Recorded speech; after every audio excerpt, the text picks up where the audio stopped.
I am Saddam Hosein, MP for Barata Sanwan. And I am Jayanti Lutchmedial, Opposition Senator.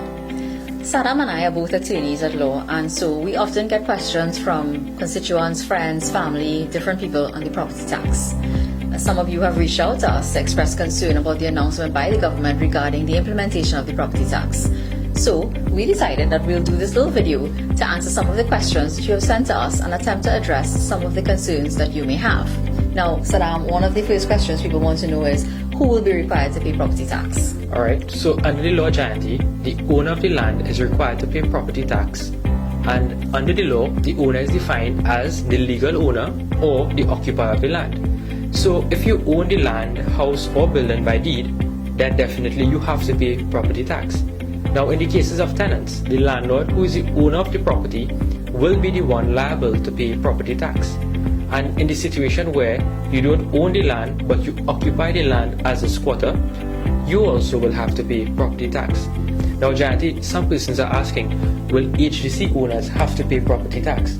Well, according to a statement by Trinidad and Tobago Mortgage Finance Company CEO Robert Green sometime in October 2016, he said that the property tax figures would be added to the mortgage installments. So I do expect that HDC homeowners would be expected to pay property tax as well. Now, what about how much property tax a person actually has to pay? Well, again, under the law, the property tax will be calculated on the annual rental value of your property. That is how much you can rent your property for the entire year. And when the valuation is completed, a deduction of 10% of that figure, the annual rental value, will be made. And then the property tax will be calculated on a percentage basis. So for residential properties, it will be 3% of the annual rental value. For commercial properties, it will be 5%. Agricultural properties, it will be 1%. Industrial properties where there are plant and machinery housed in a building, it's 6%. And industrial property where plant and machineries are not housed in a building, it's 3%. Now Jayanti, persons are asking, do you let valuators in your home?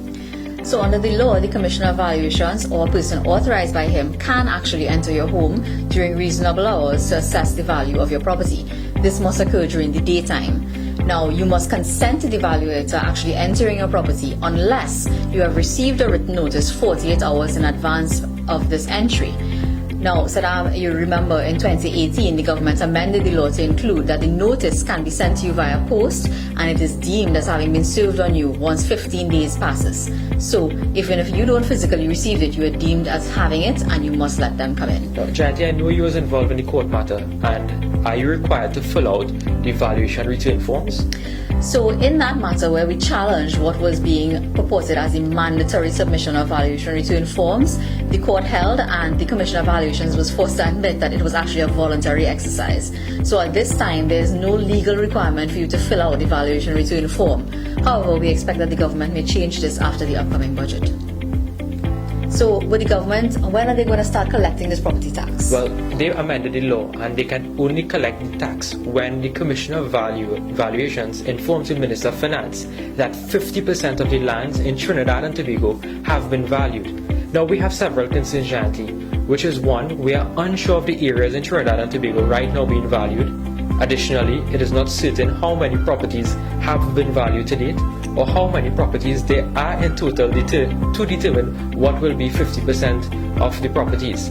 So we are very unsure of when this tax will be collected.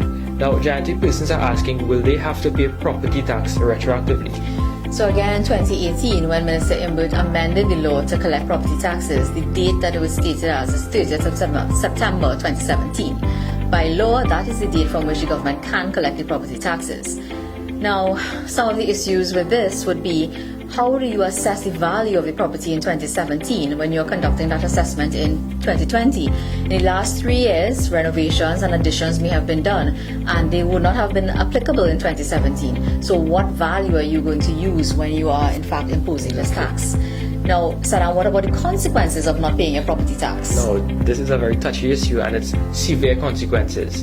In that the government has the power to levy on your personal belongings to recover property tax, which means that they can seize your appliances and your furniture to recover that tax. They also have a power to forfeit your property, which means that they can sell your property in order to collect their property tax. And any taxes that remain unpaid operate as a charge against the land, which means that if you have to sell or mortgage your property, you must pay the tax. Otherwise, the new owner will be liable to pay that tax. The tax runs with the land. Now, people are asking about the revenue from the property tax and how it's going to be spent. Property tax collected at this time goes directly into the consolidated fund to be spent at the discretion of the government. We in the opposition were of the view that property tax should have been rolled out together with local government reform so that taxes paid could have been used directly in the community from which it is collected, like how it is in many other jurisdictions. But Saddam, people are asking, given the economic situation we're in right now, why do people have to be burdened to pay another tax? As many of you all have known, that the opposition agrees that to impose another tax on an already burdened population would be unwise and harsh. The economic fallout from COVID-19 has left so many citizens struggling. Now, the leader of the opposition has urged the government to hold off on the implementation of the property tax, given the rise in unemployment and the slow pace in which financial relief has been accessed. But it appears that the government is determined to move forward despite our call for them to consider other ways to generate revenue and stimulate economic activity. So it seems like property tax is coming. And people want to know if it's possible to go back to the old system of land and building taxes. Well, this is a political decision. And in 2009, when the Manning administration passed the Property Tax Act, it was their intention to begin tax collection under this new regime that had been laid out in that act. The People's Partnership Government, when it came into office, suspended the rollout of the tax, and it did not collect tax on any property under any law. Now, the People's Partnership Government encouraged home ownership, and we were able to generate revenue, create jobs without a single new tax. And the record will show that we did not support the government on the property tax. Now, Jayanti, a lot of persons are also asking, what if you don't agree to the valuation being set by the government for your property? So again, by law, there is a procedure set out where when you receive notice of the valuation, you can file an objection to the Commissioner of Valuations if you do not agree with it. And this must be done within 30 days of receiving that notice. The Commissioner can make a decision on your objection, which you can then challenge before the Valuation Tribunal. And even the decision of the Valuation Tribunal can then be challenged before the High Court.